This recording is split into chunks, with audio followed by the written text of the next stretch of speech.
wa nabiyyina Muhammad wa ala alihi wa sahbihi ajma'in. Fa inna insyaallah ba'asuli kitabi Syekh Abdul Qadir Jalani Fathur Rabbani wa nafa'na bihi wa ulumihi fid dharain amin ya rabbal alamin.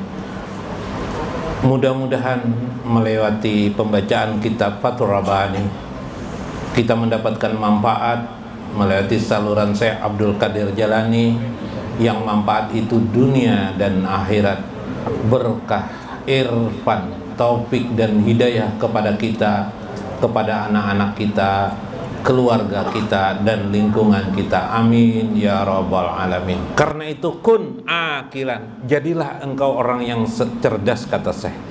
Wahfaz samraka yahmadu amraka, bagaimana engkau agar bisa memelihara buah. Dari buah itu engkau pelihara, maka menjadi terpujilah pokok batang buah itu. Yalah, buah kita pelihara, buah mangga kita pelihara, bagaimana buahnya supaya bagus, maka yang terjadi apa? Batangnya kita pelihara enggak? Kita juga akibatnya memelihara batang. Pikiran kita pada buah hasilnya kan? Pada saat kita karetkah adakah? Supaya karet itu bagus hasil apa? Cucuran keluarnya itu, maka caranya orang apa? Memelihara batang pohonnya yang lah supaya bagus. Karena dituri pulang, karena dipusut-pusut, karena istri dimamai, biblah. Karena dipusut-pusut, bini bilah, bah kayak itu lebih. Kadang kayak itu kalau lawan bini biblah, jangan nangkai pohon lah. Nah, paham aja pian. Akna bihajal qadari alladzi ma'aka, maka jadilah engkau orang yang bisa qanaah, orang yang bisa qanaah.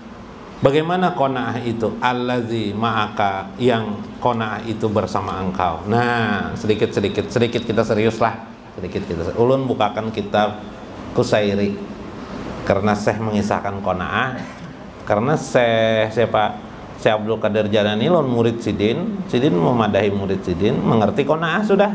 Kita mendengarnya apa gerang qanaah. Jadilah engkau qanaah.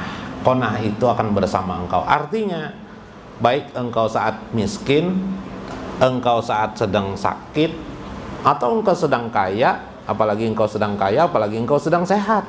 Yang dipentingkan itu adalah qanaah. Qanaah, apa itu qanaah?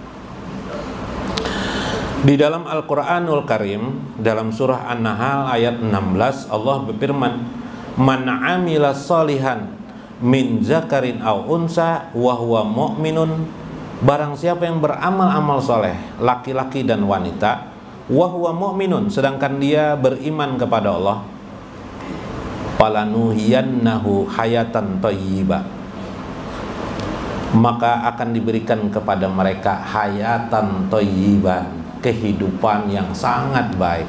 Tentu itu maksudnya adalah surga. Di sini ada kata-kata mukmin. Ada orang berkata, jadilah orang jujur. Ketoklah. Menurut ilmu agama, jujur itu tidak baik. Nah, yang baik itu apa? Jujur karena Allah. Nah, itu kelak. Apa lagi? Tidak berdusta. Itu baik bila karena Allah. Bila tidak karena Allah, Bang, berarti karena manusia. Sebentar aja jujur. Anak kita jujur dengan kita saat kita tidak ada, dia bisa aja tidak jujur. Tapi kalau sudah jujur karena Allah, itulah yang dimaksud bahwa mukminun, dialah yang beriman. Jadi maksudnya dia beriman ini dalam ayat ini itu barang siapa yang beramal saleh, namun amal salehnya itu harus dilakukan karena Allah. Itu tingkat ikhlas yang pertama, tingkat orang awam. Lebih karena Allah. Ke tingkat orang kawas, kada lagi lillah, tapi sudah billahi. Apa artinya? Dia melakukan amal soleh semata-mata karena anugerah Allah.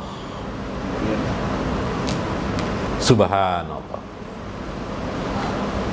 3, tingkat kawasul kawas. Ikhlas tingkat kawasul kawas. Melakukan amal soleh apa aja? Sholat kah, mengaji kah, atau membaca Al-Quran, mengajar, duduk, berjalan, menemui sesuatu kebaikan. Semua kebaikan yang dilakukannya disadarinya, bukan dirinya yang melakukan itu, tapi semua itu adalah dari Allah, titik. Kalau tadi anugerah Allah Mas ya. Kalau ini Bang, dari Allah. Dalilnya apa Jar? Ma'asobaka hasanatin paminallah. Apa saja kebajikan yang kamu lakukan, paminallah, dari Allah. Itu ingatakan mana tuh? Sehingga orang-orang kawasul kawas lupa dengan kebaikan yang dilakukannya. Orang nang kada pintar Bang, kira-kira kayak Pak, sangat ingat kebaikan yang pernah dilakukannya. Nah, yang lah. Nah, tuh. Itulah arti mukmin di dalam Al-Qur'an surah An-Nahl ayat 16 lah. Nah, lambat kalau bila pakai dalil ini menjelaskan. Akbarana Syekh Abu Abdurrahman. Nah, setengah jam lah sudah, belum lah. Dikit lagi lah, Hadatsana Abu Umar wa Muhammad ibni Ja'far ibnu Matar qala, dan seterusnya dan seterusnya. Langsung intinya, qala Rasulullah sallallahu alaihi wasallam an Jabir ibni Abdillah qala, dari Jabir ibnu Abdillah berkata, bersabda Rasulullah sallallahu alaihi wasallam, al-qanaatu, qanaah itu jar Nabi, kanjun layapna, perbendaraan yang tidak pernah terbatas, tidak pernah lenyap. Yapna itu lenyap artinya. Jadi bila pian diisi qanaah, bagus sudah, sempurna sudah. Nah, apa gerang namanya qanaah? Pertama, perkataan Bishr al-Hafi, Syekh Bishr al-Hafi, seorang pemuka tasawuf. Qanaah itu malakun la yaskunu ila fi qalbin mu'min. Qanaah itu raja kerajaan di hati orang mukmin. Nah, subhanallah. Sami'tu Muhammad ibn al-Husain yaqulu, sami'tu Abdillah ibni Muhammad Asy'arani yaqulu, sami'tu Ishaq, dan seterusnya. Mau panjang mana rawinya nah. Al-qanaatu minar ridho. Qanaah itu bagian daripada ridho kepada Allah Subhanahu wa taala. Bimanjilatil wara minaz zuhdi. Karena adanya wara, sikap kehati-hatian, dan juhud seseorang. Di dalam kesempatan lain Syekh Daqaik mengatakan qanaah itu adalah jaupus syukrin, ujung atau relung daripada syukur. Jadi syukur paling tinggi itu adalah qanaah namanya. Jadi ujung daripada qanaah, ujung daripada syukur itu adalah qanaah.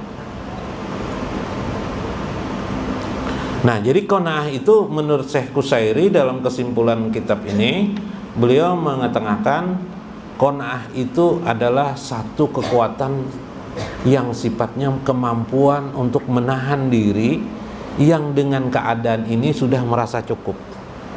Dia bisa menerima takdir birridho ilah, dengan ridho kepada Allah. Karena qanaah itu bagian dari ridho. Jadi ridho itu bulatan besarnya, di dalam ridho itu ada karena qanaah.